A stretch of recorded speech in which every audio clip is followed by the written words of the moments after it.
Bem-vindos ao primeiro podcast do Tempo de Hermes. Hoje nossa conversa será sobre as tendências do turismo e da economia criativa no day after da Covid-19. E nessa roda temos conosco Vinícius Lages, que é ex-ministro do Turismo e atualmente diretor técnico do Sebrae em Alagoas, e Ania Ribeiro, que é ex-secretária de Estado do Turismo do Ceará e hoje especialista em planejamento, gestão, marketing e desenvolvimento territorial no setor econômico do turismo. E para mediar essa conversa, Cláudia Leitão, também parceira do Tempo de Hermes, é ex-secretária da Cultura do Estado do Ceará, foi responsável pela criação da Secretaria da Economia Criativa no Ministério da Cultura e atualmente dirige o Observatório de Fortaleza, Governança Municipal e Políticas Públicas do Instituto de Planejamento de Fortaleza, IPANFLO. O Tempo de Hermes é uma plataforma de economia criativa e turismo com o objetivo de ser o mensageiro e conector dos setores criativos à informação, formação e fomento. Com foco nos países de língua portuguesa, o Tempo de Hermes trabalha em favor da inclusão produtiva, diversidade cultural, inovação e sustentabilidade dos criativos. Entre em tempodehermes.com e siga Tempo de Hermes nas redes sociais. Muito obrigada a todos e agora, Cláudia Leitão. Bom, é um prazer estar aqui dentro dessa aventura do Tempo de Hermes para pensar o futuro. Acho que o que nos traz aqui nesse primeiro podcast, a mim, que modero esse debate entre Vinícius Lages e Ania Ribeiro, é exatamente esse exercício meio de futurologia, um exercício de imaginação sobre o que virá, né, depois dessa pandemia, que tem sido uma experiência tão difícil, tão monstruosa para todo o planeta. Eu acho que a primeira questão que se coloca nesse momento, caros Vinícius e Ania, é o fato de que nós temos a sensação de que agora sim o século XXI vai começar. Acho que era esse primeiro ponto que eu queria colocar, porque os séculos realmente começam simbolicamente quando há grandes eventos. No outro dia eu estava vendo uma live da Lilian Schwartz que dizia exatamente isso. Não se começa um século se não há um fato novo, um fato simbólico que realmente implique na destruição, digamos, de um velho pensamento, de uma velha perspectiva de estar no mundo e não se comece um novo. As tendências eram claras. Modelos de desenvolvimento insustentáveis, digamos que um grande desrespeito com o próprio planeta Terra, sintomas muito difíceis para uma construção, digamos assim, de um desenvolvimento mais justo, mais humano, em meio a tanto sofrimento, tantas desigualdades, a um sistema, digamos, capitalista liberal que tem produzido cada vez mais desigualdade e concentração de renda no mundo. Nesse quadro, os setores da economia criativa e do turismo vêm, talvez com a possibilidade de trazer o novo. São setores que são afeitos a uma visão industrial, uma visão de massa, mas também são setores onde nasce uma força nova de pequenos, de empreendedores, de indivíduos que estão preocupados com um ethos comunitário, com as solidariedades territoriais, com as questões que envolvem a Agenda 2030 para o desenvolvimento sustentável. Que planeta a gente quer, para que vida a gente também deseja construir. O que é que significa bem viver, o que é que significa felicidade, conceitos que não podem ser tão abstratos mais, mas que passam a ser importantes, principalmente diante da morte. Diante do fato de que, nesse momento, nós estamos perdendo centenas de milhares de pessoas em todos os continentes do mundo. Podemos manter os negócios turísticos e criativos como eles vinham sendo construídos, ou precisamos dar um passo para um outro futuro, para construir um novo planeta, para salvarmos, digamos assim, essa nossa realidade, tornando-a menos dura, menos desigual, mais solidária, um ethos mais comunitário e menos possessivo, de um individualismo menos egoísta. São tantas as questões que se colocam nesse momento que eu considero que talvez a minha tarefa de mediação aqui seja apontar para essa necessidade de pensarmos o novo E exatamente esses setores que trabalham com lazer, com o ócio, com o entretenimento, com a imaginação, com a experiência, com os afetos, sejam exatamente esses setores que possam liderar esse novo, que possam se permitir uma ousadia de imaginar o novo. Como pensar realmente, né, os negócios turísticos, os empreendimentos turísticos, como pensar os setores da cultura, das artes, do patrimônio, como pensar as criações funcionais, como pensar as novas mídias, as tecnologias da informação, como pensar as áreas da cultura de uma forma geral, as festas, os eventos, não é, o lazer, num contexto em que, nesse momento, tudo nos obriga a estarmos separados, né? Onde nós sabemos que há a possibilidade de termos ondas em que essa pandemia vai e volte, talvez nos fazendo pensar sobre o nosso pequeno lugar, não é, no mundo. Nós que consideramos que dominávamos a natureza, nós que considerávamos que dominávamos com a ciência as soluções para o desenvolvimento, parece que estamos um pouco acuados, nesse momento com medo, nesse momento chorando também os nossos mortos. Então, voltar a ser feliz, não é? Voltar a reencontrar as pessoas. Nesse momento é um projeto que não é a curto prazo. Como é que nós vamos reinventar uma economia nessa perspectiva de uma visão criativa, de uma visão que nos faça retomar em nós a humanidade que talvez a gente tenha um pouco perdido. É dentro desse quadro, Ania e Vinícius, que eu queria devolver a bola para vocês. Acho que podíamos começar com a Ania.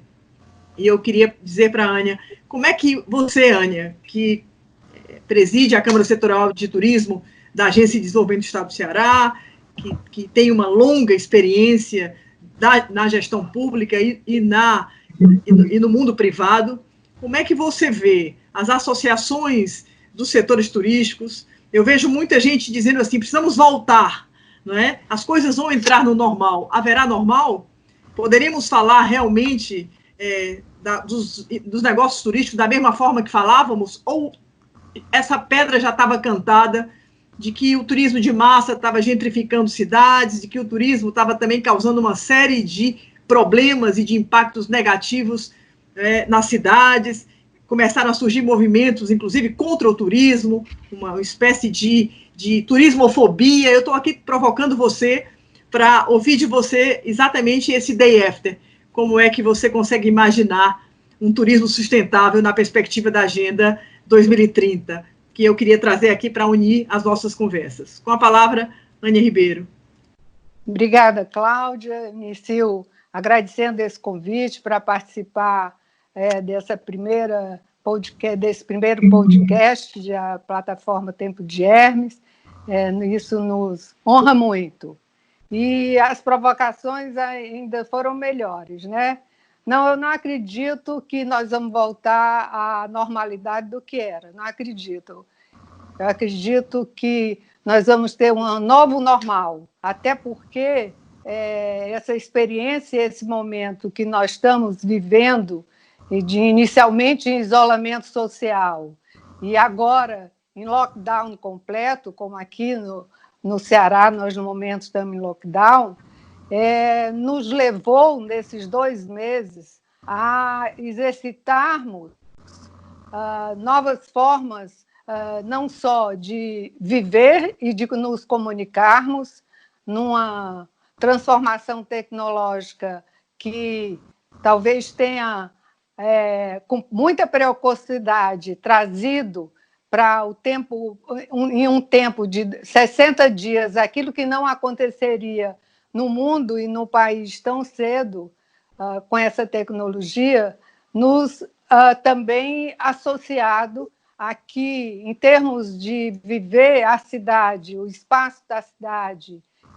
não só para nós moradores e para os turistas, esse espaço deixou de existir, nós, confinados, nós estamos reunindo todas as atividades que fazíamos em espaços isolados, nós estamos fazendo todo dentro de um espaço único, ou seja, hoje nós trabalhamos em casa, temos a vida familiar em casa, temos o nosso entretenimento, tudo dentro do mesmo espaço. paralelo a isso, o turismo parou. Turismo, para a gente falar do que será esse futuro, esse novo, a gente tem de referir o impacto e a grande imagem que ficou para um turismo que nunca teve uma crise, um panorama nebuloso como esse, e que passou a ter as imagens dos pátios dos aeroportos com milhares e milhares de aeronaves paradas, inúmeros e milhares de hotéis fechados no mundo e todo mundo enclausurado no isolamento, sem nem pensar, nem querer sair do seu lugar, né? Então, acho que a palavra que você colocou de criatividade, ela, nessa crise, eu entendo que é exatamente o momento de criar. Nós temos de criar um novo tempo, um tempo muito em cima dessas novas experiências que essa sociedade adquiriu, a sociedade mundial, a sociedade como um todo, adquiriu novas experiências de consumo, de viver, de se abastecer, de ter entretenimento, de trabalhar. Essas novas experiências e essas novas modos de convivência, eles vão ser levados para o turismo. Ou seja, eu entendo que o turista também mudou. O turista não vai ser o mesmo. O turista o turista vai preferencialmente buscar, em primeiro lugar, localidades onde ele tenha uma segurança total, onde ele tenha um conhecimento daquele local, que ele tenha segurança. Pode ser próximo a ele, proximidade do ponto de vista físico-territorial, ou uma proximidade de segurança por uma relação familiar, porque tem famílias, tem segurança. Ele não vai, inicialmente, ir para outros lugares. E não só as mudanças vão ser no comportamento do turista, como elas deverão acontecer na oferta do produto turístico do destino. Eu acho que nós vamos ter um momento de um turismo de um produto mais conectado entre as próprias atividades fundamentais do turismo, a atividade que faz a hospedagem, a atividade do transporte, do entretenimento. E, para isso, aí vem a questão da cooperação e das governanças. Eu acho que as entidades e as governanças vão ter um momento muito importante. Nós temos de trazer novamente o protagonismo das governanças, a importância das governanças sejam reunindo diferentes categorias ou de setores produtivos, como, por exemplo, a ADESE, a meu ver, no momento, ela tem um papel importantíssimo, porque ela reúne 32 câmaras setoriais representantes dos setores produtivos, coisas que, se cada uma de nós, na sua Câmara, ficar trabalhando separado, nós vamos levar anos e anos para obter resultados. E, no momento, para que nós tenhamos resultados mais rápidos na retomada, para a retomada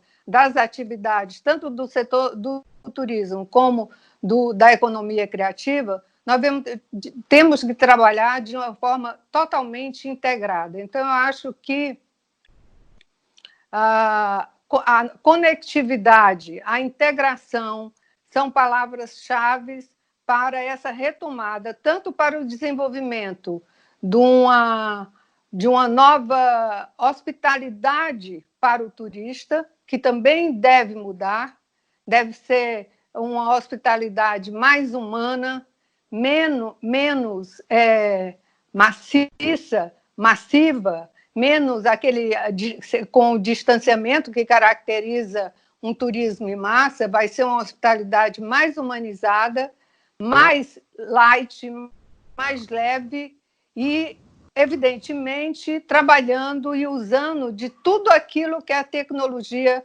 pode oferecer, para garantir a saúde de todo esse cliente turista, para garantir a segurança de um turismo novo, que eu acho que é o que vai acontecer.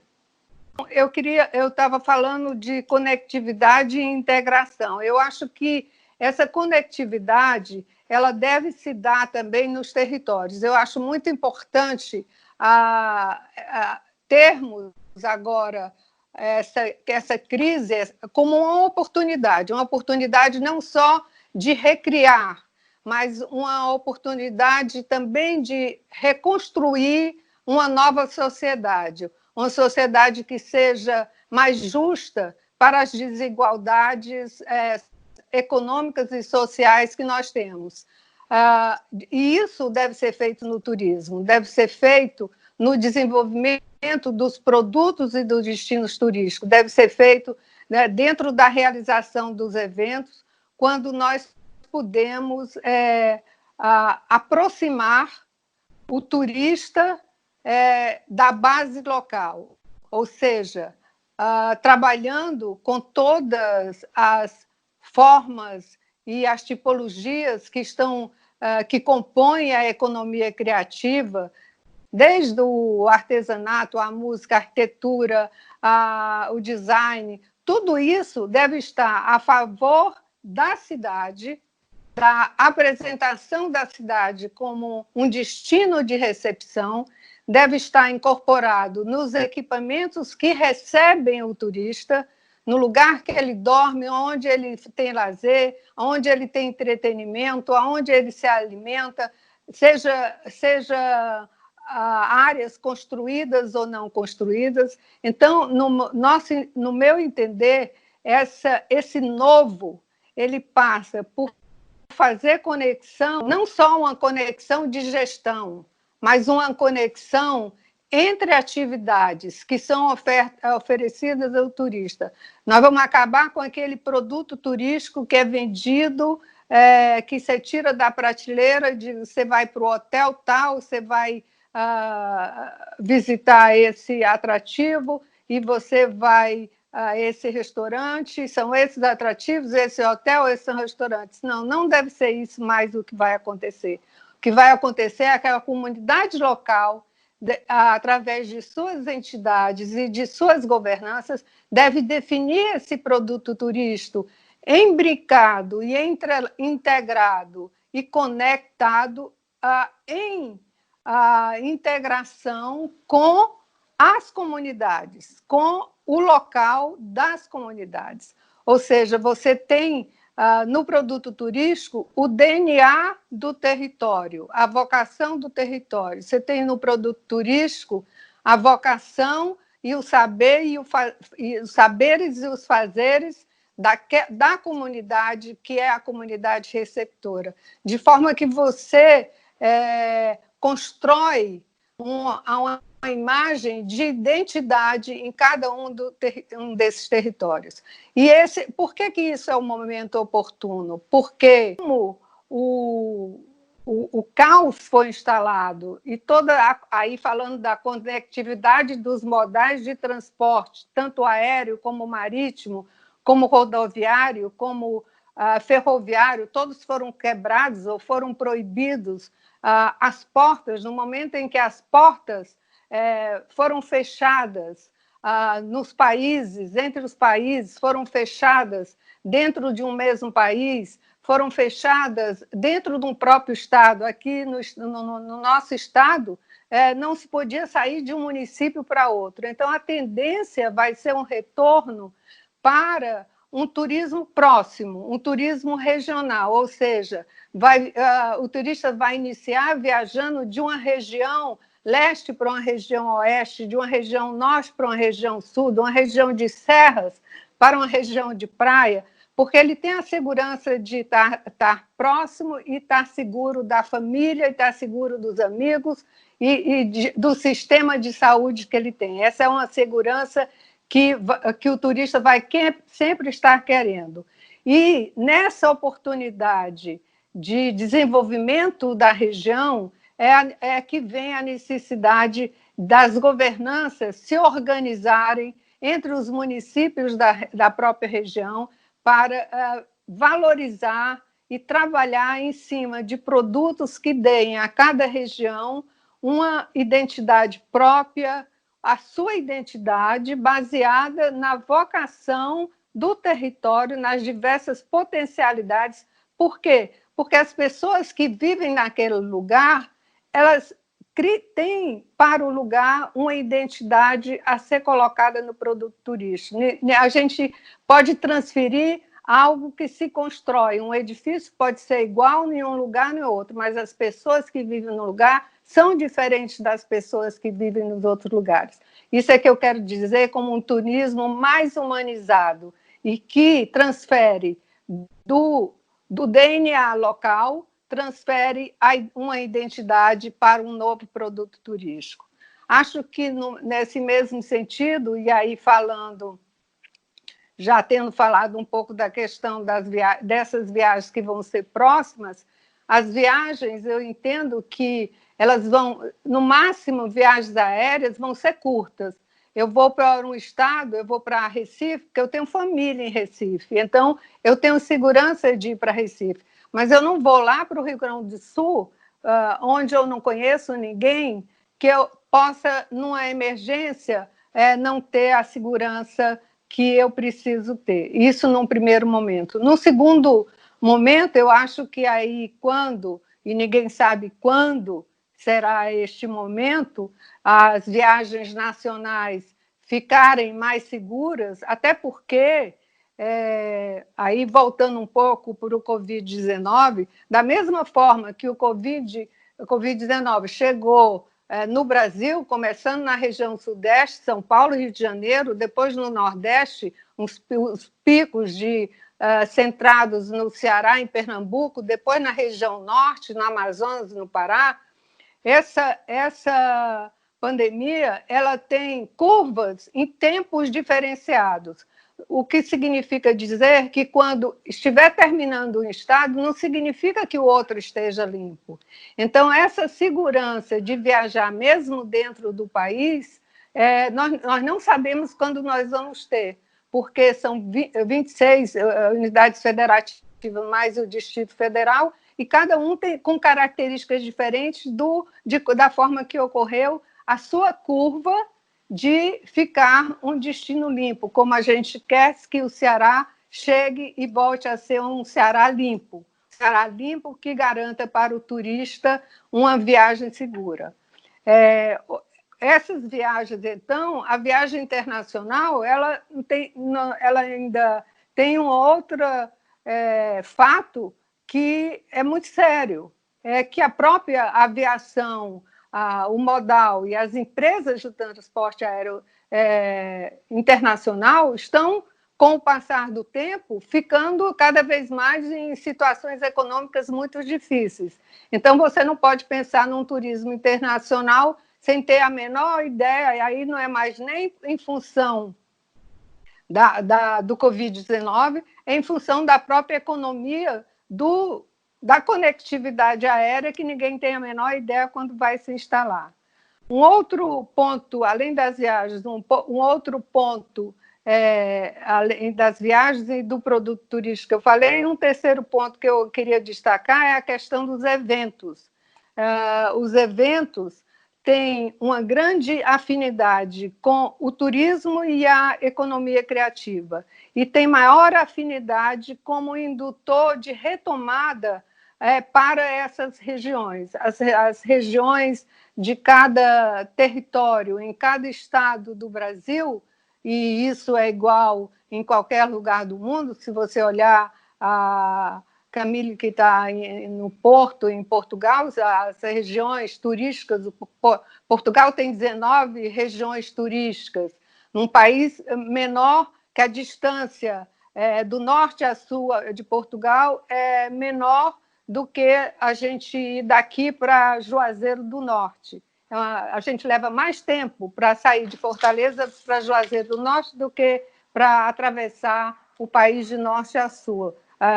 Transversalmente, a gente atravessa Portugal em menos de 3 horas. Então, nós estamos falando, e essas características territoriais e o próprio shape de cada território, alguns que são totalmente internos, outros que são costeiros litorâneos, como é o Ceará, um território costeiro litorâneo, o mercado do Ceará, inicialmente, vai estar muito mais num cluster que o Ceará possa fazer com o Rio Grande do Norte, o Piauí, o Maranhão e a Paraíba, do que se aventurar a ir mais longe. E também dentro do mercado interno. E aí, voltando para a questão dos eventos, como um terceiro componente que eu acho importante para a retomada do turismo, apesar de ter sido o setor que primeiro parou, assim que saíram os decretos de paralisação e de isolamento social,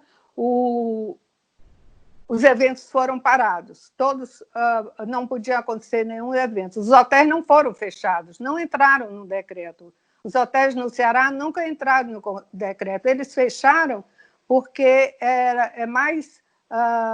maior vantagem estar fechado sem ter despesa do que estar aberto sem ter turista. Então, eles fecharam. Agora, os restaurantes e os eventos foram absolutamente obrigados a parar. E os eventos, voltando à oportunidade, por isso eu entendo como uma tendência importante, e nesse pensamento ainda mais macro, eu falei em conectividade para o produto turístico, em conectar as atividades para um produto que seja um produto mais humanizado e com mais DNA da sua localidade. Mas esse pensamento de conectividade, ele deve ter também entre os eventos e as outras atividades produtivas, atividades econômicas, que não somente o turismo e a economia criativa.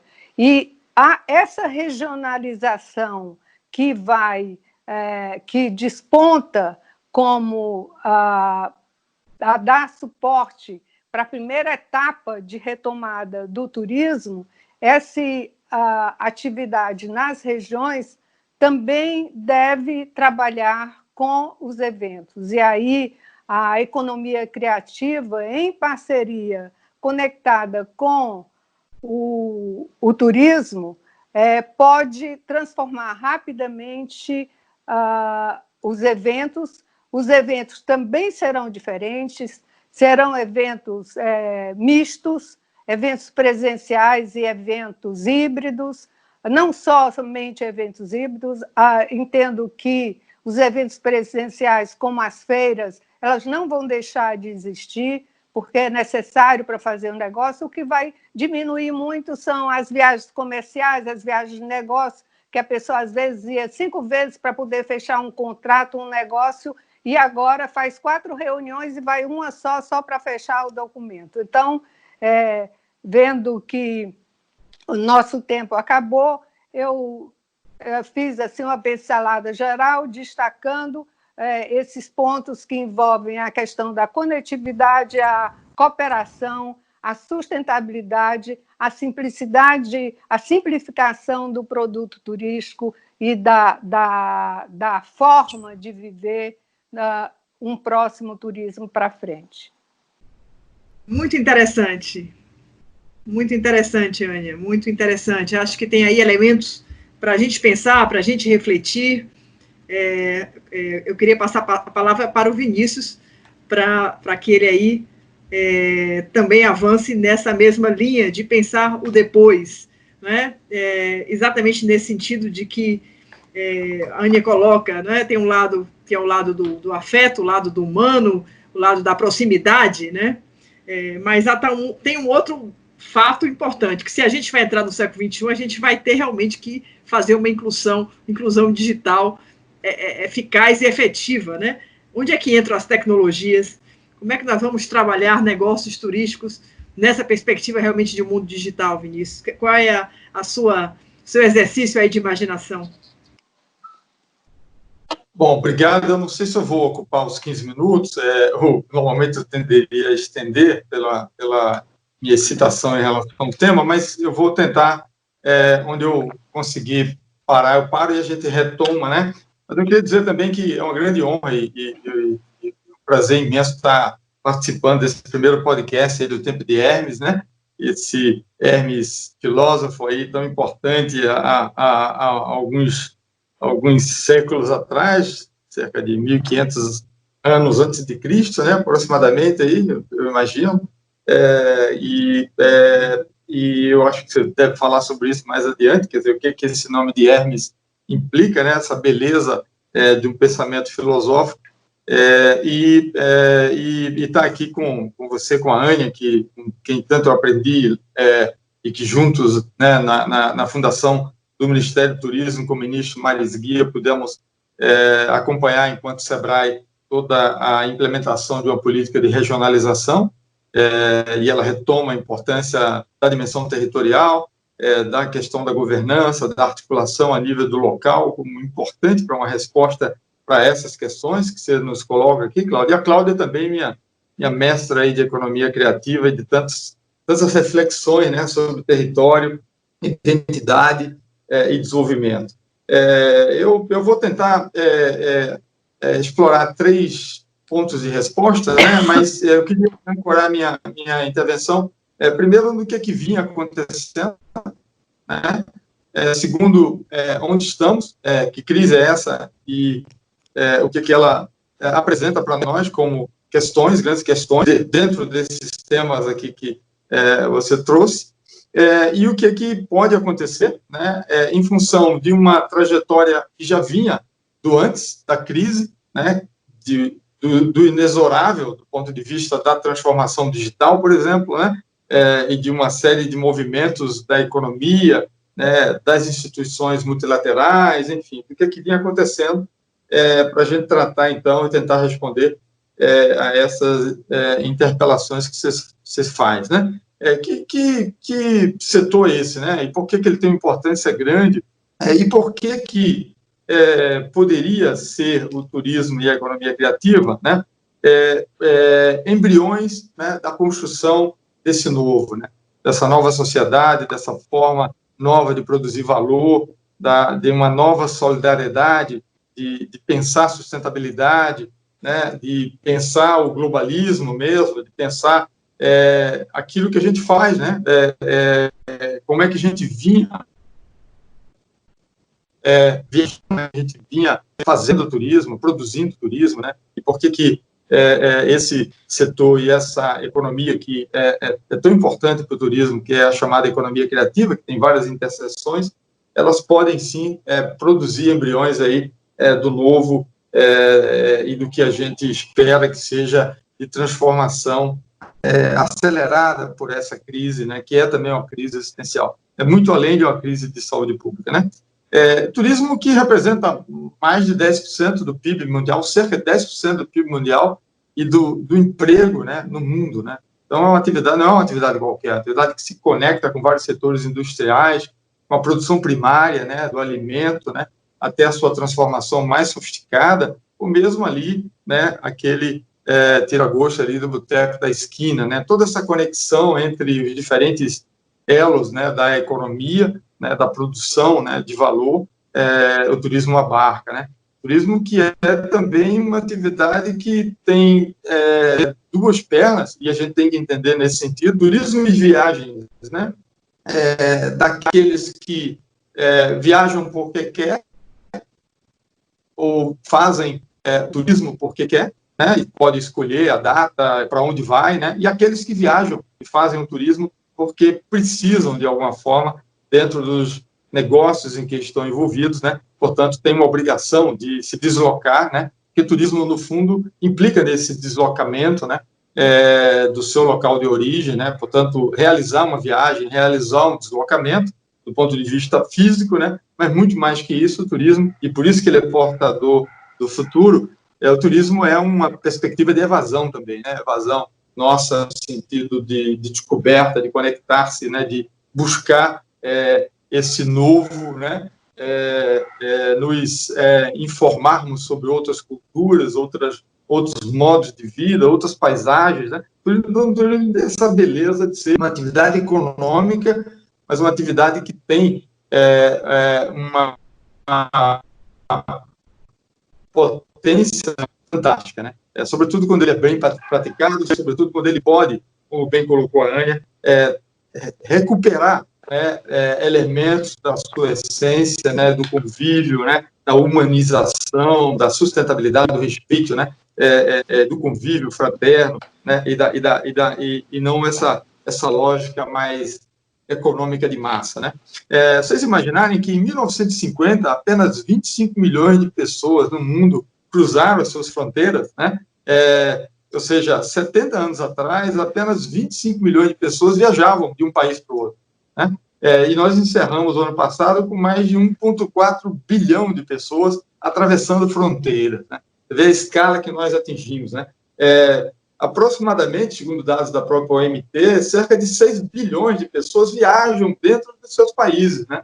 O que demonstra de cara, e aí Ania tem razão, nós explorarmos melhor o potencial do turismo interno, do turismo regional, porque, em essência, no Brasil, né, mais de 95% do nosso volume, ele vem do turismo interno, né? Do volume de viagens, do volume de PIB gerado, né? No Brasil, cerca de 8% do PIB brasileiro é formado por essa cadeia complexa, longa do turismo, mas o turismo internacional, nossa economia do turismo é muito pouco internacionalizada, não apenas no baixíssimo número de turistas internacionais que nós recebemos e emitimos também, né, com uma população de quase 210 milhões de habitantes, nós somos, sim, um importante emissor para alguns países, mas é nada comparado com outros países que emitem, né, viajantes e turistas para várias partes do mundo, né? A China está chegando a 200 milhões, né? Dos quais menos de 70 mil somente chegam ao Brasil, né? Então, o Brasil é uma economia do turismo muito pouco internacionalizada, né? Então, de cara, a gente já tem uma reflexão a fazer. Então, se essa crise trouxe para nós um repensar do porquê a gente viaja, né? Para que a gente viaja, né? Quer porque a gente precisa ou porque a gente quer, né? Como opção de férias, como opção de relaxamento ou de busca de novas experiências, que a gente tem aí um elemento de reflexão importante.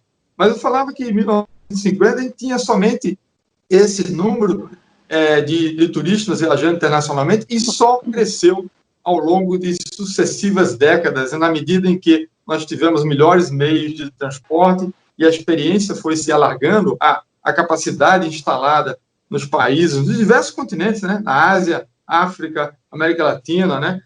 Na Europa já era consolidado, mas na medida em que nós fomos integrando, né, essa economia do ponto de vista da globalização, foi gerando necessidade de fluxos, né? E grande parte desse fluxo, do 1,4 bilhão, ele vem da necessidade de se deslocar. Grande crescimento, né? E ele acompanhou o processo de globalização, da multiplicação dos modais de transporte, né, das condições de você se deslocar para outros continentes, né? A gente sai de 25 milhões de pessoas viajando na década de 50 para 1,4 bilhão, grande parte disso movido por um processo de globalização econômica e da integração das cadeias de negócios globais. Grande parte é motivada, sim, por eventos, pela participação em feiras, pela realização de negócios, de acompanhamento das cadeias globais, e faz parte também desse conceito ampliado de turismo. Mas a pergunta que eu fazia é, será que essa Covid-19 é a primeira crise que o turismo enfrenta, ou a economia, né, de alguma forma, do entretenimento, a economia criativa e tal? Será que é a primeira crise que a gente enfrenta, ou já tiveram outras e abalaram também o volume de negócios e as viagens internacionalmente? Se a gente olhar somente para a crise de 2008, a gente vai ver que o turismo foi, não só em 2008, mas se a gente der uma recuada um pouquinho para o ataque às Torres Gêmeas, né, em Nova York, né, com a ameaça terrorista, o turismo...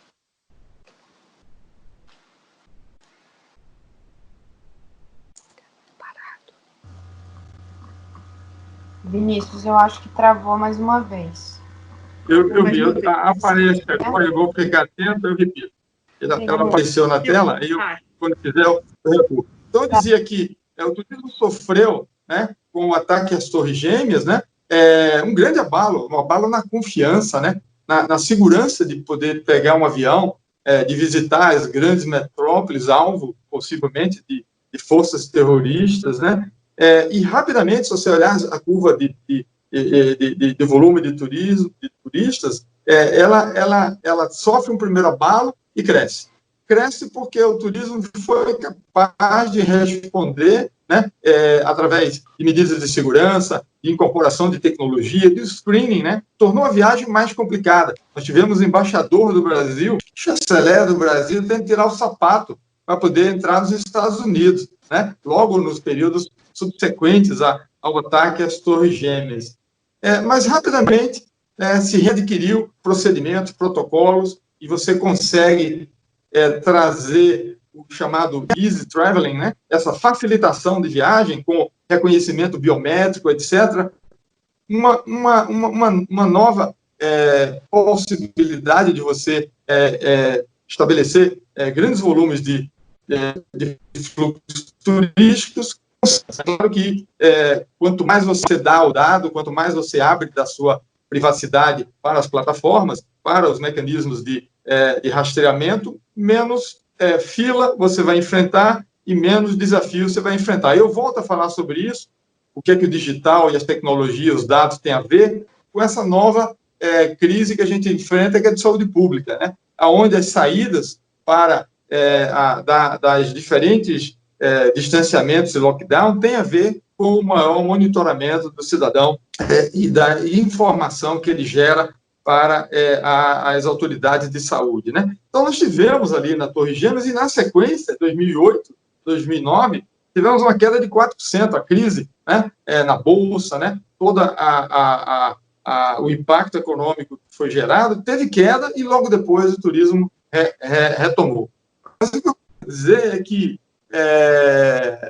a gente podia imaginar que, facilmente, depois que passar essa crise, em que a gente tiver ou uma vacina, ou fármacos poderosos, ou um sistema de saúde capaz de responder a curvas de internação elevadas, que tudo poderia voltar ao normal. A gente podia imaginar, a olhar para o espelho, a olhar para o retrovisor, a gente diria, não, o turismo supera. A gente vai ter condição de fazer o que aconteceu com o ataque terrorista, né? E com diferentes ataques. Eu vivi em Paris, eu vivi na França, né, no meu período de doutorado, quando o Irã, né, supostamente terroristas iranianos, tinham soltado 3 bombas nos metrôs de Paris, né? A Tocha, em Madrid, aí perto, né, onde você está, né, na Europa, Camille, também tinha sofrido atentados, né? O mundo já teve vários episódios de abalar-se, né, agora na contemporaneidade, né, de abalar suas estruturas de confiança, instaurando medo, mas nós recuperamos, né, esquecemos e avançamos. Mas será que dessa vez seria o mesmo, né? E a grande pergunta é, será que valeria a pena voltar para esse normal e deixar essa trajetória de crescimento do turismo avançar na velocidade que avançava? Eu acho que se você perguntar, né, e você está aí num destino que vem sendo saturado, né, em Porto, por exemplo, em Lisboa, que eu acompanho de perto, né, o nível de saturação, né, com o turismo, ainda que Portugal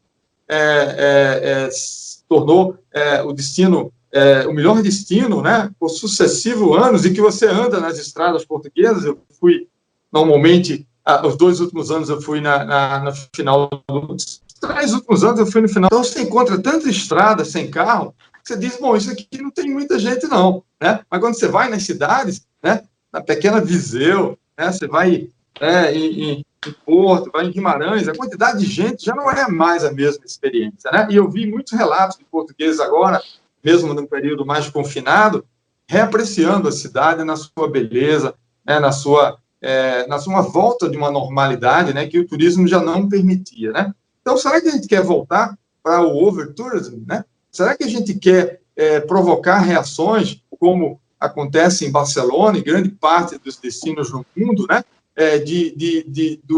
Da turismofobia, né? Como bem a Cláudia colocou, será que é essa a trajetória, voltar a essa normalidade?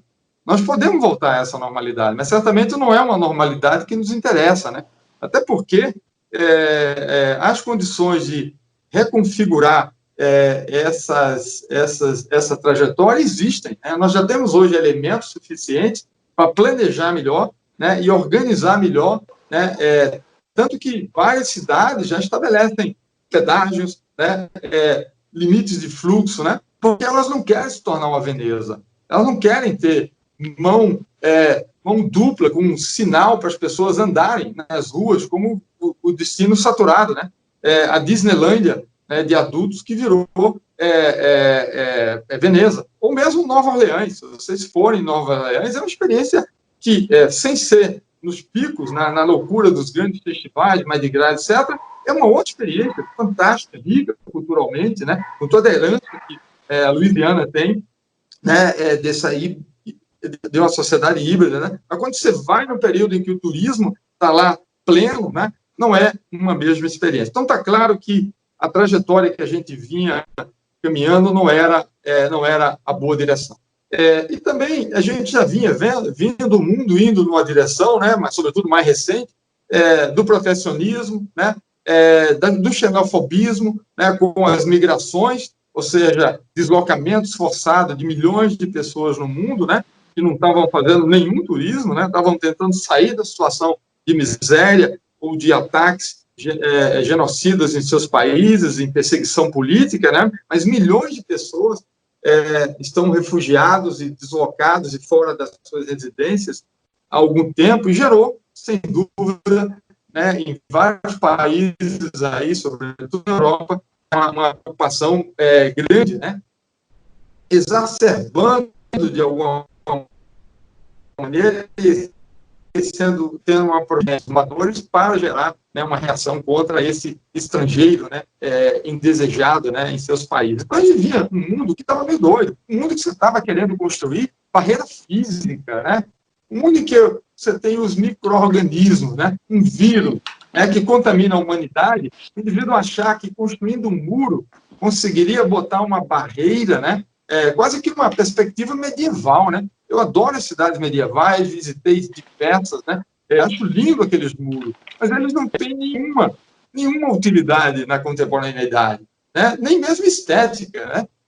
Eu acho que a produção dos muros que nós vemos em Israel, em territórios ocupados, que a gente vê nos Estados Unidos, na fronteira sul, e o que eu vi, vocês viram certamente em Berlim, dividida, apartada, não é o tipo de muro, né, de New York, né, por exemplo, na Inglaterra, né, que tem a sua beleza, nem outros muros que nós conhecemos aí nos Bálticos, etc. Então, a gente vinha caminhando para um mundo também meio desconcertado na sua capacidade de governança, né? O belíssimo livro do Moisés Naim, O Fim do Poder, já colocava que religião, instituições multilaterais, partidos políticos, né, nem mesmo as grandes corporações, nem o exército conseguia mais estabelecer, né, o poder tal como definido na capacidade de impedir que o outro faça alguma coisa ou forçar que o outro faça alguma coisa. Você tem o esgotamento de uma perspectiva que vinha já de algum tempo da construção do século XX, do poder da arma, do poder das corporações, o poder da lei, o poder da religião, o poder da política, o poder das instituições bilaterais. Eles se diluíram com uma velocidade muito grande. A gente via no que, né, o nosso querido Bauman chamava de um interregno, né? Já reformulando o que Gramsci tinha colocado, né? Esse interregno em que o futuro não chegou ainda, mas o velho já tinha acabado, né? Então, nós estamos ainda nesse processo. E daí, Cláudia, você tem toda a razão. Eu sempre coloquei que eu acho que,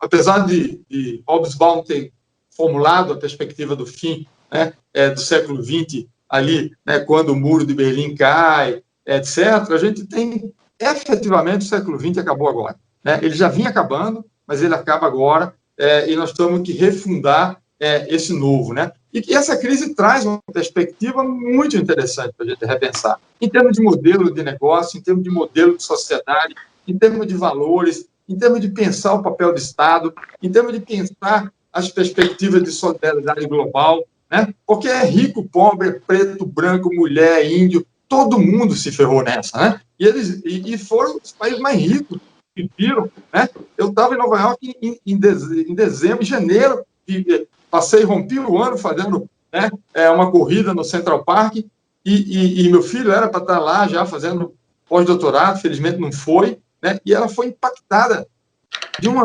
violência, né, por esse vírus. Então, e eles ficaram de joelho. Né? E eu tenho acompanhado relatos, né, de médicos, de enfermeiros, né, todo dia eu ouço muito podcast, né? Sou um grande consumidor, vou agora incluir, e recomendo a todos aí, os ouvintes do Tempo de Hermes, a assinarem o podcast Tempo de Hermes. Eu escuto muitos relatos, né, esse drama humano, né, das nações mais potentes, né, a história, muita história, muita tradição, de ficarem de joelho, chorarem, né, e sentirem, né, a impotência diante dessa pandemia, dessa crise de saúde pública. Então, essa crise, ela certamente vai nos levar a repensar um monte de coisa, né? E nesse sentido é que eu entraria nessa parte agora final da minha primeira contribuição, que é sobre o futuro. O que então vem por aí? Né? Já tinha, de alguma maneira, um movimento, né, de incorporação do digital. Não há dúvida que o digital trouxe para o turismo, né, uma possibilidade valiosa de enriquecer, né, o processo de gestão a partir de dados, de planejar, né, de possibilitar novas tecnologias que facilitam o ciclo de viagem, né, o ciclo da experiência turística, do planejamento, né, até a concretude da experiência, a fruição da experiência e o compartilhamento dela através das diferentes plataformas, né, de rede social, etc. Então, o digital já tinha trazido para o turismo uma alavanca, né, que potencializa, né, não só a possibilidade de você planejar, de você antecipar, né? Se vocês acompanharem o que tem sido feito aí, né? Eu tinha discutido isso numa experiência lá no Festival de Gramado, que um dia a gente poderia ter o turismo da não viagem, né? Tem uma plataforma japonesa, Rambalak, no YouTube, que eu recomendo vocês darem uma olhada, Rambalak, Rambalac. É uma experiência de viagem sem viajar. Né? Ela traz o cotidiano das cidades, em que você segue uma rua, você vê as pessoas andando, um velhinho, um cachorro, entra num café, é quase que você viajar mesmo. E você pode fazer uma série de escolhas, né? Ir para o bairro tal, né? Ficar um tempo num restaurante sentado e vendo a filmagem de lá. Então, assim, o digital trouxe muitas possibilidades de enriquecer, e eu acho que daqui para frente ele já vinha trazendo, mas vai trazer muito mais.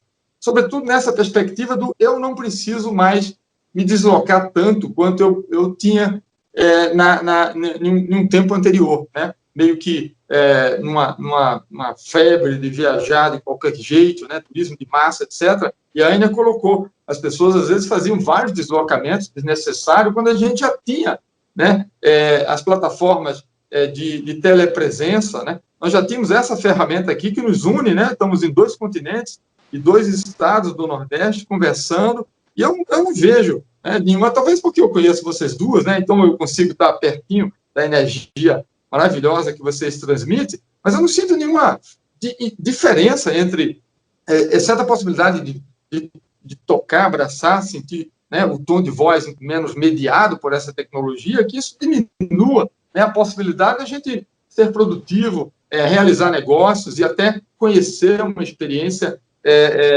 de um destino que a gente queira e se planeja para algum determinado tempo. Então, a realidade aumentada, a realidade virtual, e a gente está vendo a explosão disso agora na crise, museus, né? E também para a economia criativa. O Fórum de Negócios Criativos e Colaborativos da Paraíba está acontecendo desde ontem, virtualmente, pela primeira vez, né? Vocês estão acompanhando, com várias palestras, com a presença ativa das pessoas e tal. Então, a gente, certamente, a crise acelerou essa transformação digital, permitiu que a gente experimentasse muitas tecnologias, a gente vê muita gente que nunca nem tinha tocado em algumas dessas ferramentas, utilizando isso tudo, e o turismo vai se beneficiar, sim, para planejar esse novo, que aí eu deixo para uma próxima intervenção, para a gente poder abrir aqui, né, os próximos passos desse diálogo, que é para um turismo mais humano, mais sustentável, e enriquecido por experiências humanas e com outras bases de valores, para a gente redesenhar esse novo normal. Pois então, muito interessante, Vinícius, aí as tuas colocações. Deixa aqui fazer uma observação para quem vai nos ouvir, não é? Imaginem que eu ando lendo aí, eu não sei porquê, eu sei, porque, na verdade, nesse tempo de pandemia, a gente faz umas leituras assim, mais difíceis, né? Eu estava lendo o Dr. Faustus do Goethe, né? E observando numa carta do Goethe, imagine, Ania e Vinícius, ele resolve fazer uma grande viagem, né, do século XVIII, 1786. As viagens se chamavam de Grand Tour, os grandes passeios. E o turismo durava 2, 3 anos, porque era uma viagem científica, literária, de aprendizado. O viajar era mudar a vida e aprender com a vida, né? E ele dizia, nos diários que ele escreveu, ele ficou 2 anos viajando pela Itália, o Goethe. E aí, nos diários, ele dizia assim, meu Deus, eu pensei que eu tinha aprendido na escola. Mas ao contemplar a Itália nessa viagem, nesse Grand Tour, que eu me vejo reaprendendo e desaprendendo coisas velhas. Então, assim, eu acho que as viagens, no sentido do turismo de massa, a gente não aprendia nada. Nada. Ninguém via nem sequer esse diabo dessa Mona Lisa, porque era tanta gente na frente do quadro que ninguém vê, é melhor ficar em casa e visitar mesmo a Mona Lisa devagar, com seu copo de vinho do lado, não é? E aí você vai ter um conforto, porque o virtual é real, né? É importante, realmente, acho que as provocações também são importantes aí do Vinícius, porque a gente vê aí um paradoxo que as falas de vocês colocam, né? De um lado, o ethos comunitário, o território, a proximidade, o humano, né? Do outro lado, a tecnologia que nos faz acordar para aquilo que já existia e que a gente estava usando muito mal, né? As gambiarras eram grandes, a gente meio que resistia, né? E agora, no entanto, a gente vai ganhando um conforto lento, mas vai ganhando, de estarmos aqui. Estamos aqui todos juntos, estamos conversando sobre o que vai vir, né? E estamos fazendo isso graças à tecnologia. Eu vi um diálogo entre o Ailton Krenak, né, e o Marcelo Gleiser, e o Marcelo Gleiser estava numa universidade estadunidense, e lógico que o Krenak estava lá perto do Rio Doce. E o Gleiser disse, bem cientista, olha, graças às tecnologias é que nós estamos conversando. E o Krenak falou, eu não faço a menor questão disso, não tenho nenhum interesse de conversar com você assim, eu tenho outras formas de conversar com você, não é? Então, isso é interessante porque, como nós ouvíamos aquilo na live, havia um barulho que intervinha a todo momento, e eram os trens da Vale do Rio Doce arrancando minério da beira lá do Rio Doce. E o Krenak dizia, vocês estão ouvindo? Vocês estão ouvindo? Tudo continua igual, continua se acabando com esse território, o rio morreu, e continua se arrancando minérios para exportar. Então, assim, na verdade, a gente não pode nem, quando a gente faz o exercício de pensar o futuro, sermos ingênuos, que vamos sair aqui todos melhores, né? Que esse período é um período que nós vamos limpar nossas almas e vamos ficar todos melhores e mais solidários. Nem temos que ser catastrofistas, porque, na verdade, tudo aí se refaz, não é? como diz o nosso querido Gilberto Gil, tem que morrer para germinar. De alguma forma, certas práticas morrem para outras nascerem. Eu devolvo a palavra para a Ania, para você continuar aí na sua reflexão sobre esse futuro, dentro dessa visão de que, não é, o turismo agora, a gente não vai poder ficar 2 anos viajando, como Goethe fazia no século XVIII, né? Ao mesmo tempo nós vamos poder viajar 2 horas visitando o Museu do Prado, que essas visitas já existiam e a gente não olhava para elas, e que a gente vai ter que refazer mesmo práticas e sociabilidades, e que turismo e economia criativa talvez sejam condutores para o século XXI. Ania. Então, eu queria retomar um pouco a questão da transformação digital que eu acho que vai acontecer no setor do turismo. Acho que ela estava absolutamente inibida e os empresários muito acostumados com a situação que existia e que está tudo muito bem. E agora vão ser todos, ou foram todos tocados de que não, que eu tenho que mudar tudo. Por exemplo, hoteleiro, eu tenho que mudar o check-in do meu hotel. Eu não preciso mais que o hóspede chegue e venha aqui num balcão de recepção fazer um check-in. Isso tem que mudar. Ele faz o check-in antes de chegar. E ele faz o check-out do quarto dele antes de sair. Ele passa aqui e está tudo no controle. Ele tem que mudar a questão dos serviços, como os serviços de self-service dentro do hotel. Eles têm que ter outra tecnologia para aquele serviço. O serviço aí é que vem de novo o lado humano. O serviço já vem pronto na sua bandeja para você, porque você pediu o seu serviço direto para a cozinha. Então, lá vem o seu café da manhã. Você não vai poder... Ninguém vai mais para um hotel onde as pessoas ficam em cima de um café da manhã conversando e a gente não sabe se aquela conversa está indo dirigida para os alimentos que estão sobre o buffet. Mas essa transformação, ela não é só física. A transformação digital tem que estar também na gestão, ela tem que estar na qualificação do funcionário. Eu lembro que, quando secretário do Turismo, nós fizemos uma parceria com Portugal para um curso de qualificação profissional do setor hoteleiro. Era uma parceria com a entidade de hotéis de Portugal, a entidade do Ceará.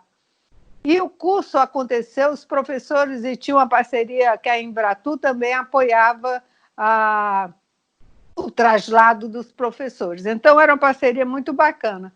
Só que não tinha aluno, porque os hoteleiros, os empresários, diziam que não podiam liberar os funcionários deles para fazerem o curso. Então, isso hoje não é mais necessário, porque o que nós estamos vendo hoje a minha netinha de 3 anos estava tendo aula à distância. Antigamente, o ensino à distância era pago para os cursos superiores apenas, e agora todos os colégios, em 2 meses, se instalaram com educação à distância. Então, o que eu quero dizer? Que a transformação digital ela vai apoiar uma qualidade de turismo que é obrigatório que todos os profissionais estejam habilitados e qualificados. Por quê? Porque tem essa vantagem. Os cursos estão à disposição e muitos cursos grátis, muita qualificação grátis. Então, a transformação digital, ela vem... Eu tomei o exemplo do hotel, mas se eu for para analisar o restaurante, é a mesma questão. É uma transformação que é operacional, é gerencial e é de atendimento humanizado e mais seguro para o seu cliente, o consumidor turista, né? Então, acho importantíssimo a questão dessa transformação digital que tem que acontecer na operação dos negócios, até para que haja uma redução de custos, As empresas que estão todas em dificuldade, elas pensam que investir no digital é um custo. Isso não pode ser pensado assim. Tem que pensar que é um investimento, né? Então, eu acho muito importante esse ponto da transformação digital. E acho, como o Vinícius assim bem colocou, é um momento em que, se nós tivemos ou estávamos cansados, digamos assim, estávamos cansados do tipo de eventos que tínhamos, estávamos cansados desse tipo de viagem, de chegar para viajar, fazer um plano, e ao chegar a gente enfrentava filas, e tudo tinha fila para entrar, e tinha demora, e tinha espera. Então, era uma sociedade que estava se consumindo pelas coisas terem crescido tanto e crescido de uma maneira totalmente se deformando, e ninguém parava para pensar, ninguém parava para mudar. Eu acho que essa pandemia ela veio também para dar um choque em nós todos e percebermos que aquela sociedade, há muito tempo a gente queria mudar, e que agora surgiu o momento e a condição de fazermos essa mudança para uma sociedade mais humana, mais generosa, mais saudável, mais sustentável. É uma grande oportunidade, acredito, e acho isso também muito importante, e vejo que o turismo é um dos setores econômicos, pela dispersão que ele acontece em todos os países, da forma com que ele está descentralizado, como ele está espalhado. Ele é um setor de atividade que pode ser o grande indutor da construção dessa nova sociedade, com novos valores para o desenvolvimento sustentável no sentido ambiental, institucional, econômico, social, para todos. Muito bem, eu estava aqui pensando, e aí passando a bola para o Vinícius, e aí provocando. Eu sei que ele já tem aí uma outra parte que ele quer colocar para nós aqui no podcast, mas eu quero também provocá-lo na seguinte questão. Um restaurante dos mais queridos aqui de Fortaleza, que eu gosto muito, porque conheço o dono, tenho uma relação pessoal com ele, chama-se Mar Menino. E agora já há uma campanha nas redes sociais dizendo que o mar secou. E são os amigos do Mar Menino, são as pessoas que se preocupam com aquele pequeno restaurante autoral, totalmente dentro do perfil dessa gastronomia, que faz uma releitura da cultura alimentar cearense, mas faz com bossa, cria um ambiente, um design de interiores, tem uma proposta sustentável. O Mar Menino secou. E aí, Vinícius, o que vai acontecer? Esses pequenos negócios secaram? E aí, vai sobreviver o industrial, a indústria do turismo, que a gente aqui está criticando, a indústria cultural, que eu critico pra caramba?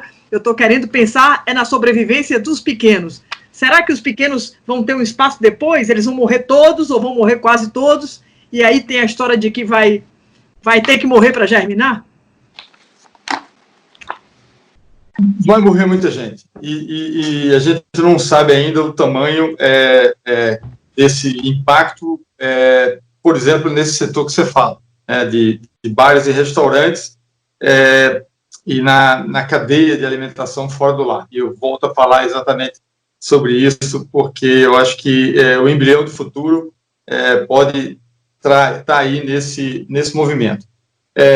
E eu dizia que o que já vinha acontecendo e que essa crise só acelera? Né? Muita coisa, né? Para o bem e para o mal. Né? Muitos dos negócios que existiam até recentemente já não podem manter-se, infelizmente. Né? O Brasil tem uma perspectiva de empreendedorismo, né, que é natural de um país pobre, desigual, que você amplie, né, a perspectiva do MEI, né, do cara que se vira nos 30, né, e traz todo mundo, né, para essa base aí produtiva, né, para a demografia dos negócios, dos pequenos negócios do Brasil, envolve tudo, desde um MEI pequenininho a um humorista aí cearense que é MEI, que vai lá de boteco em boteco contando as piadas dele, até um cara que fabrica alguma coisa, que produz, né, uma unidade industrial artesanal, como expedito celeiro, né, e consegue, né, trazer esses elementos da cultura, né, e da materialidade do Nordeste brasileiro para se colocar no mundo. Então, esse movimento todo e muitos dos negócios já vinham quebrando. O Brasil estava com 25 mil lojas fechadas em shopping centers, antes da crise, né? Nós iniciamos uma perspectiva de quebrar muito mais negócios ainda no varejo, em função de várias questões que estavam colocadas, né? Não é só o comércio eletrônico, mas é um exagero também, porque se construiu, né, shoppings, né, e esses espaços do hiperconsumo como sendo uma alternativa para o varejo brasileiro, né, matando, né, determinadas ruas. Eu mesmo estive aí em Fortaleza e perguntava, tem uma rua maravilhosa, eu dizia, como é que esse negócio está morto aqui, pelo amor de Deus? Né? Será que foi os shoppings que mataram? Exatamente. Digo, como é que pode, né? Isso aqui é um ecossistema possível de gerar convivialidade, né? Experiências genuínas e tal. Por que morreu, né? Tem várias razões, depois não é só shopping que matou, né? Tem outras questões, mas, enfim, a gente já via 25 mil lojas fechadas em shopping centers e galerias no Brasil. Então, o negócio já estava ruim mesmo para muitos negócios. Outros, essa crise acelera mesmo a morte, né? Porque não tem como, do nível de endividamento e do freio, né? Da queda de faturamento, né? E do nível de endividamento que já tinha, ele funcionar. Você sabe que os bares e restaurantes estavam muito dependentes dos aplicativos. Por um lado, a transformação digital é boa, mas, por outro, esses aplicativos, eles comem as margens de uma forma que vai, inclusive, vindo para o backstage. Começa um aplicativo, né? Simplesmente aqui o que você pede uma comida, né? E tal, uma taxa exorbitante sobre a margem que um negócio tem, um restaurante tem uma margem muito pequena, né? De lucratividade, e o aplicativo ganha o dobro dele, às vezes, né? Só para poder juntar um cara que tem uma moto com um cara que está procurando uma pizza. Ganha 2 vezes mais do que o coitado que investiu no restaurante, foi para a escola de gastronomia, montou lá, emprega gente e tal. E eles estavam pegando os dados de consumo dessa plataforma e já estavam vindo por lá de trás, né, para oferecer insumos, queijo. Começa a apertar as margens e o indivíduo fica desesperado e tendo que depois comprar dele queijo, molho de tomate, massa, etc., para poder viabilizar. Então fica estrangulado, surgindo aí uma quantidade enorme das chamadas dark kitchens, né? E uma mudança estava em curso. E que certamente a crise agora, com a dívida, mais a queda de faturamento e uma aceleração, né, do uso de plataformas de delivery, você não sabe o que pode acontecer mesmo se o mar vai secar. Mas eu volto agora para esse ponto. Depois deixa eu só fazer rapidamente um sobrevoo das grandes mudanças que vão acontecer, né? Bom, certamente essa crise traz mudanças nos modelos de negócio, porque certamente virão novos protocolos, né, que estabelecerão processos, né, e a necessidade de habilitação de pessoas. Daí a Ana tem razão, do aproveitamento das plataformas digitais de EAD para habilitar, né, a transformação digital, a tecnologia digital, ela permite habilitar os negócios a você acessar dados, gerenciar melhor, capacitar os seus, monitorar, né, segurança, enfim, rastreabilidade, vários elementos, fazer check-in, check-out sem precisar encher o saco para ficar numa fila, chegando meia-noite no hotel, tem que ficar esperando ali, porque veio no ônibus, né, chegou na mesma hora de outros 10. Então, isso tudo vai ser potencializado e a tecnologia digital habilita, né? Então, tem mudanças tecnológicas, tem mudanças do ponto de vista de modelo de negócio que a regulação vai trazer, né? Elevadores, tem se falado que vai eliminar os botões, né? Como você já fica em frente, a porta abre mesmo, né? Você entra, fala e o elevador leva você para o tal andar. Então, a necessidade de tocar diminui, né? Certamente vai modificar os negócios self-service, por exemplo, né? Que já tinham uma proteção para né, a névoa da sua fala, pede essas pessoas para não falar, mas as pessoas falam de todo jeito, né? Mas tinha uma proteção. Vai se tornar mais difícil para alguns modelos de negócio, vão ter que ser repensados mesmo, né? Então, as companhias aéreas estão num dilema grande. Se elas tiverem que tirar a cadeira do meio, ou seja, cai em 35% a 40% da ocupação, eles estão inviabilizados, né?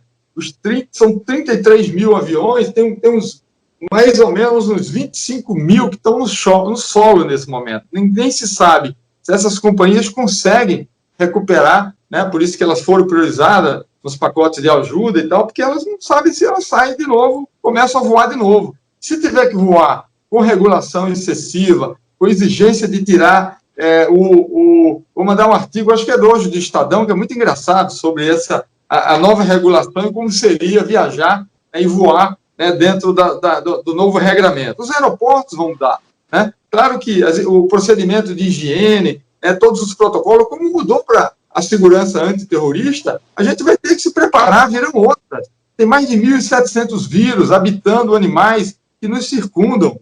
Eles virão, eles farão a transição para o nosso corpo em determinado momento. Então, nós temos que ter consciência de que essa foi uma para nos acordar de vez, né? Que nós precisamos ser mais solidários, temos que ter governança global, que bens públicos importa, que nunca foi tão importante, né? O SUS agora, né? Se não tivesse o nosso SUS, estava desmoronada a sociedade, né?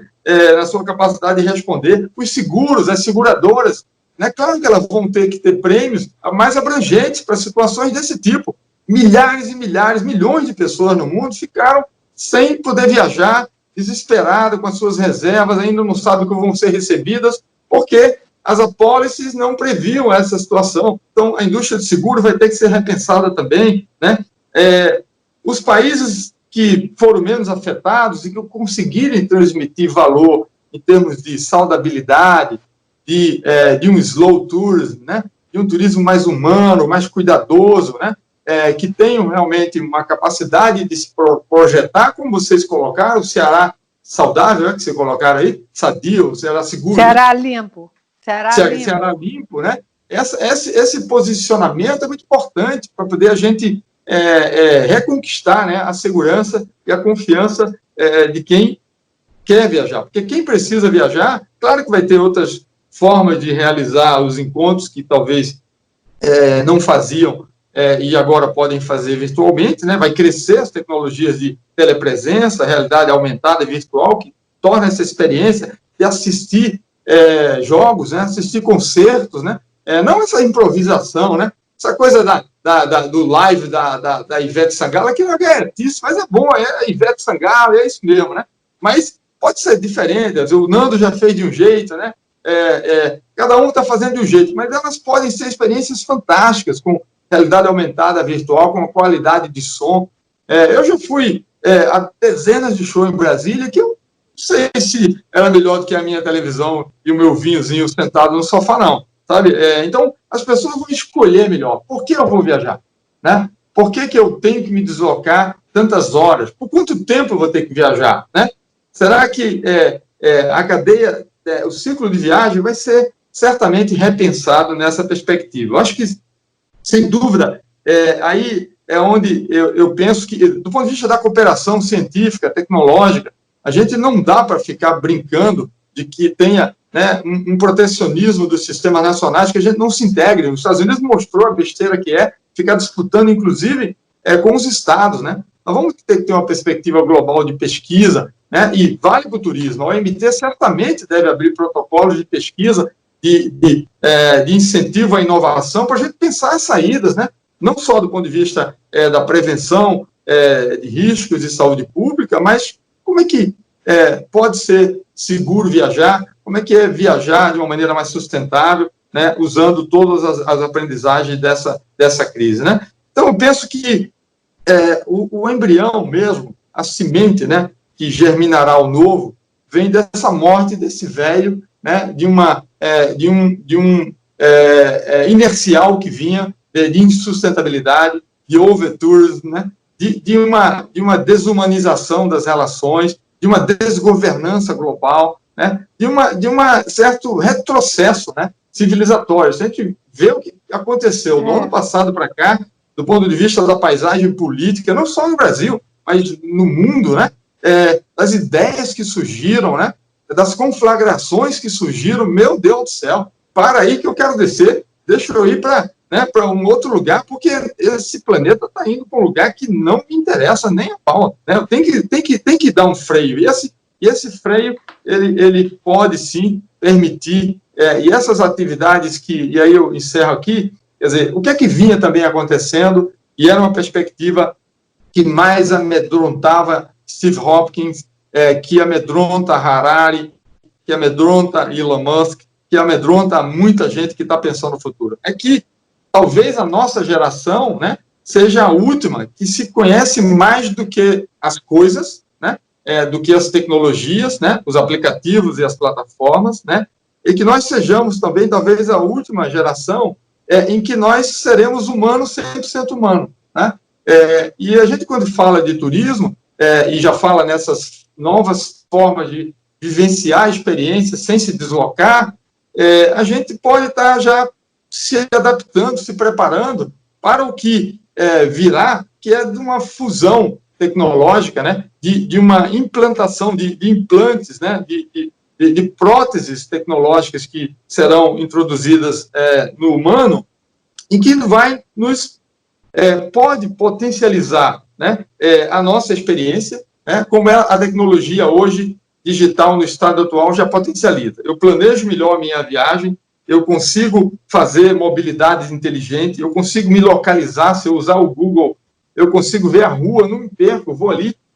Não que isso seja uma maravilha, se perder era muito bom, né? A gente não se perde mais. E é ruim não se perder, né? Se perder é legal que você pergunta, né? Você volta, conhece uma rua que você não conhecia, né?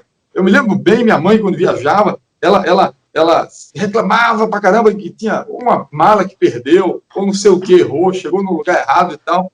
Mas só que eu ficava vendo a conversa dela com todo mundo que ela se encontrava, era só esse episódio fora da curva, que era a coisa fenomenal da viagem. Então, se perder, era fantástico, porque ela contou para todas as amigas dela, da igreja, da comunidade, do condomínio, etc. Então, a gente já estava caminhando também, né, com essa potência que a tecnologia nos dá, a não perder-se mais a experiência de compartilhamento da vivência, né, através das plataformas, né, e de valores, né, de engajamento, né, de um turismo solidário, turismo comunitário, da descoberta, né, de envolvimento da população local no manejo do destino, muita coisa legal acontecendo. Então, assim, eu acho que a tecnologia já vinha nos trazendo para um caminho, mas a gente pode ter uma aceleração do que vem sendo discutido aí pelo né, Singularity, Harari, Kurzweil e tantos, né, futuristas, que o transhumano e o pós-humano, né? As tecnologias nos levarão, em próximas décadas, a uma condição de transhumano, né, do ponto de vista de implantes tecnológicos, da biologia digital, né, da edição de gene, né, do monitoramento do nosso organismo, né. Se vocês mergulharem no caso de Wuhan, na China, as respostas ao controle da pandemia têm a ver com uma invasão quase genética dos indivíduos. Eu invado o teu comportamento, o teu pensamento, e eu vou, com a tua permissão, porque se eu também não me permitir, você não tem ponto, você não entra na gamificação das regras sociais de benefícios, né? A China já pratica isso, são mais de 250 milhões, antes da crise, mais de 250 milhões de chineses já tinham todos os seus dados já na nuvem do Estado, né? E você não ganha benefícios de escola, de emprego, de viagem, nem ascensão nas empresas estatais, se você não fizer parte desse game, que abra a sua vida. E agora, a desculpa, né? O Harari trouxe isso muito claramente, que é a aceleração da invasão da privacidade que essa Covid traz. Por bem e por mal. Não é bom que a gente saiba quem está contaminado, para a gente dizer, pô, eu me encontrei com um cara, abracei, estou ferrado. Então, você reporta para a saúde pública, a gente consegue criar políticas de isolamento, né? A gente também pode ver os comportamentos erráticos de indivíduos mais violentos, etc., ou que depredam o meio ambiente, que praticam agressão às mulheres, né, que são xenófobos, que são misóginos. Seria bom que a gente pudesse ter essas coisas, né, por um lado. Né? Por outro, a gente vai estar caminhando para um fim mesmo da privacidade, um fim da condição humana, 100% humana, porque essas tecnologias vão evoluir de tal maneira e de tal velocidade que nós vamos entrar não só no transhumano, mas no pós-humano, né? em cyborgs, e nós chegaremos a um momento, eu confesso que eu sou muito influenciado pelos últimos 5 anos em que eu venho mergulhado na questão digital e da tal singularity, né? Dessa fusão da nuvem digital com o nosso cérebro, que a gente vai ter que fazer escolhas. E talvez essa pandemia acelere uma pré-escolha que a de mais longe, que é de se eu entro ou não, se eu faço a opção ou não para ser um transhumano ou um pós-humano. Com as tecnologias, a nuvem, o Estado, as corporações, dizendo para onde eu vou, o que é que eu faço, etc. Como é que eu me protejo do novo vírus, etc, etc. Onde é que é a rua mais segura, né, etc, etc. Que traz a informação complementar, eu olho para um prédio, eu olho para uma estátua e consigo ter, né, aqui no meu ouvido, né, a informação descrita daquele, né, sem precisar usar QR Code, nada, já vem no meu ouvido, já vem no meu headphone e tal.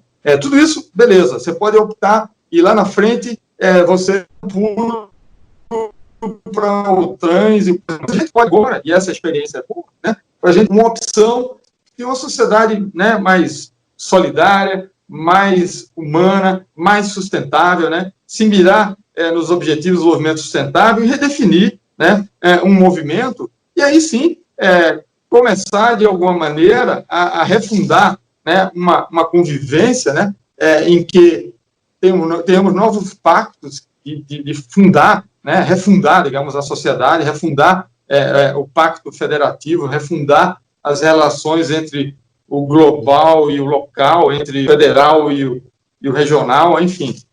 São oportunidades que estão dadas e eu aposto nelas. Eu sou otimista. Olha só, eu vou provocar agora aí o nosso Vinícius fazendo a seguinte observação. Ele falou dos futuristas, mas eu vou aqui voltar. Eu fui em Goethe, agora eu vou ao Karl Marx, vou ao nosso velho Marx, né, no Manifesto Comunista, que em 1848, imagine lá, portanto, século XIX, final do século XIX, né, ali, meados, né, ainda nem era metade do século XIX, dizia o seguinte no Manifesto Comunista: a constante transformação da produção, olhem só que coisa impressionante, a ininterrupta perturbação das relações sociais, a interminável incerteza e agitação distinguem a época burguesa de todas as épocas anteriores. Tudo que é sólido desmancha no ar. Tudo que é sagrado é profanado. E os homens são finalmente forçados a enfrentar, de forma mais sóbria, suas reais condições de vida e sua relação com outros homens. Ele estava dizendo isso na metade do século XIX, nosso Marx, e dizendo que, na verdade, a gente considerava, né, que o jogo estava feito, né, que a nossa visão de desenvolvimento estava ganha, né, que nós íamos oferecer às pessoas com o avanço das sociedades industriais segurança, abundância, estabilidade. Dançou tudo. Tudo que é sólido desmancha no ar. Os negócios desmancham no ar. As éticas desmancham no ar. As relações entre as pessoas desmancham no ar. Não é? Os nossos planejamentos todos evaporam e desmancham no ar. Não é? Porque, como diz o Edgar Morin, a gente planeja para 2030, 40, 50, mas a gente não sabe sair de 2020. Como sair de 2020? Estamos parados, paralisados, estamos confinados, estamos perplexos diante das escolhas que fizemos nos últimos séculos. Nem é uma questão das últimas décadas. É que, na verdade, todo esse modelo, ele é mesmo faustiano, né? Você compra uma ideia, você se vende ao diabo em nome do poder, em nome da hegemonia, né? Em nome dos projetos transnacionais, de uma indústria, né? Essa indústria que atacou o mundo da cultura, que também atacou a criatividade, que também ganha dinheiro com o turismo. e aí deixamos um planeta, aí sim, sujo, não é? É o lixo que fica, não é? São os dejetos, como diz o Bauman, depois da passagem dos chineses, dos aglomerados de turistas, né? A gentrificação que espanta a população, é a especulação imobiliária, que é isso, para o carro, vamos descer, esse planeta não está bacana, não. A gente tem mesmo que destruir todas essas construções concentradoras, né, de uma economia de bancos, de uma especulação, onde o que vale não é o trabalho, é o capital. São tantas as questões que emergem da nossa conversa. Eu queria, vou passar a palavra para a apresentadora e coordenadora do Tempo de Hermes, que é a Camila, mas antes de fazer isso, eu queria dizer, viu, Vinícius e Ânia, que falar com vocês é uma delícia, que nós temos muita sorte de, no mundo contaminado, estarmos sentados, nos vendo, nos ouvindo, e muito próximos às nossas preocupações e nos nossos afetos, não é? Eu estou quase a um ponto já nem de sentir falta do abraço. Acho que isso é perigoso, porque a gente não deve abrir mão dele. Mas tem uma coisa muito interessante que eu li hoje, também, que sou uma pessoa que também não paro de ler coisas e ouvir coisas, não é? De um programa que a França, agora em homenagem à filha francesa, que está aqui comigo, não é? Que é um programa lindo de poesia. Você contrata e você, a uma certa hora do dia, o telefone celular toca e você tem um ator do outro lado, não é? Que vai te dizer um texto de teatro, uma poesia, vai te ler um conto. Eu fico pensando em tudo isso e acho maravilhoso. Acho que é possível muitas coisas que a gente, na verdade, abandonou e que a gente agora pode, de repente, voltar a iluminar. O teatro vai se renovar, a dança vai se renovar, as tecnologias não vão fazer morrer essas artes. A música é uma música, não é, que também já tem o seu caminho da indústria, mas ela também vai ter que encontrar forma de trabalhar com os novos artistas, os pequenos, o que é novo, o que é a inovação, não é? Porque uma coisa é a cultura de massa, outra coisa é a arte que subverte, não é? Que não vai conseguir, e nós discutimos muito isso, eu e Camila, quando a gente falava sobre a ocupação dos equipamentos culturais na Europa. Quando você vai à Casa da Música, no Porto, não é? E você tem ali um número X de pessoas que ocupavam aquela sala para os grandes shows com ingressos a 100 euros. A juventude do Porto não vai à Casa da Música. A juventude do Porto não vai à Fundação Serralves, porque não pode pagar também 40 euros para entrar. Quando eu estive na Europa agora, em janeiro, eu fiquei pensando, é muito estranho, eu e Camila discutimos isso horas. Que turismo é esse que só permite aos emergentes, aos ricos, de frequentarem os equipamentos culturais? Enquanto tem uma cena cultural, artística, que ninguém vê, e o turista muito menos, porque nem acesso ele terá. Porque tem uma cena que está nas ruas, nas periferias, né? Coisas novas estão acontecendo fora dos espaços da indústria. Bem feito para a indústria. Não tem como separar, não tem como lucrar se tirar as cadeiras, Vinícius, nem do avião, nem do grande teatro, nem da Broadway, né? O que nós vamos ter que pensar é mesmo uma espetáculos segmentados, uma economia de nichos, e isso a tecnologia, como você está dizendo, vai colocar. E eu acho que é muito bom a gente ter reflexões como essa, tempos em que a gente já pode editar o homem. As tecnologias CRISPR já permite a biologia digital você editar o ser humano. E esse ser humano que você falava, né? Falava de um do século XIX, falou outro lá, né? Do século 14º século antes de Cristo, né? Portanto, os seres humanos que foram geniais no seu tempo, capazes de provocar transformações, ações, né? De construir valores e tal. Então, vivemos esse tempo de editar o homem, né? A genética pode hoje editar o homem, e um mundo que cada vez mais se apresenta de maneira incerta, né? O tal mundo VUCA, né? E que para o mundo VUCA, né, a gente tem respostas também, o homem tem respostas, né? Para esse mundo volátil, né, a gente tem a velocidade, né? O volátil é o que escapa, né, rápido, e a velocidade, quanto mais nós conseguirmos sermos ágeis nas respostas, nas construções dos novos acordos, novos pactos, as novas governanças, essa volatilidade vai encontrar uma resposta. É muito de incerteza, né? E para essa incerteza não cabe ortodoxia, né? Cabe a heterodoxia, né? Um mundo complexo, né? E o mundo complexo, né? Outro gênio também, que nós tanto gostamos, Morin, né? Permite, né? O que é que permite enfrentar a complexidade? A criatividade, né? A economia criativa é esse germe do novo que enfrenta o mundo complexo, né? E o mundo ambíguo, né? Também no VUCA, né? No ar do ambíguo, né? É o surpreendente, né? Que consegue enfrentar, né, essa ambiguidade.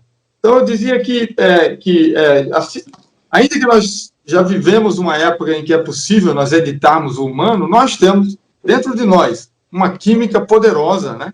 Que é a química da dopamina, da ocitocina, da serotonina e da endorfina, né? Que faz com que a gente possa hackear, né?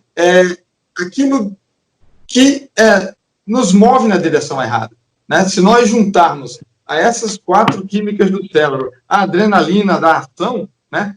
Baseada em valores, nós podemos, sim, com a química do nosso próprio cérebro, né? Fazermos uma transformação, não só individual, mas no mundo. Então, maravilha encerrar com essa belíssima... esses pensamentos que você traz em torno de Hermes, né? E eu me coloco aqui para poder continuar contribuindo, agradecendo mais uma vez, né, esse privilégio de ter compartilhado esse tempo com vocês. Eu espero que quem esteja nos ouvindo, né, e assistindo aqui goste, né, e possa continuar, né, interagindo conosco em outras edições. Obrigado. Querida Ania, você quer dizer alguma coisa? Só agradecer, e esse tempo também foi um primeiro podcast assim, fabuloso, muito rico, e estamos à disposição para aquilo que for necessário continuarmos, tá bom? Obrigada a todos os que vão nos ouvir, e obrigada, Camille, por estar aí nos apoiando. Boa noite aí seu porto, que já são 23 horas, né?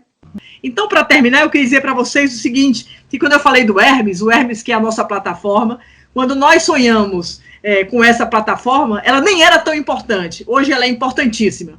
Ela nasceu num mundo, digamos assim, onde nós nem suspeitávamos que essa Covid chegaria. E, no entanto, em meio à pandemia, o Hermes, que não é especialmente o Hermes Trimegisto egípcio, o Hermes legislador, filósofo, que tem uma produção absurda na área da teologia, da filosofia e da medicina. Dizem que ele escreveu tantos livros que é possível que ele nem existisse. Ou, se existisse, ele colocava muita gente para trabalhar com ele. Significa que isso também é uma lógica de coletivos que já acontecia no Egito no ano 1330 a.C., não é antes da Covid, é antes de Cristo, é outro AC. Então, essa visão de uma produção comunitária e coletiva também, porque o mundo volta e a gente caminha em elipse, não existe nada retilíneo, né? As coisas voltam e vão e voltam. Mas, na verdade, o nosso Hermes aqui é o Deus, é o mito, é o Deus alado, né? Hermes simboliza o conjunto de conhecimentos vindos dos 4 pontos cardeais e de todos os níveis da existência. Ele também significa os múltiplos aspectos ou as interpretações que tomam a palavra no espírito das pessoas. Hermes é, ao mesmo tempo, o deus do hermetismo e o deus da hermenêutica, do mistério e da arte de decifrar o mistério. De início era o movimento. Na raiz da palavra Hermes está, de um lado, o ato de misturar, ou suavizar pela mistura. Hermes é alquimista. Do outro, o sentido do encadear, do ímpeto e do movimento, daquilo que corre e daquilo que flui. Hermes é mágico, é satírico, é médico, é artesão em várias culturas. A figura de Hermes vincula-se à alquimia e o Hermes é hermafrodita. Ele é signo da completude. Ele é a soma do feminino e do masculino. E ele representa uma ação solidária com a natureza. Hermes é ecológico, é sustentável. Hermes é símbolo de uma inteligência industriosa, que realiza, ele é astucioso, ele é rápido, ele é criativo. Ele inventou a flauta e trocou a flauta com Apolo por magias divinatórias.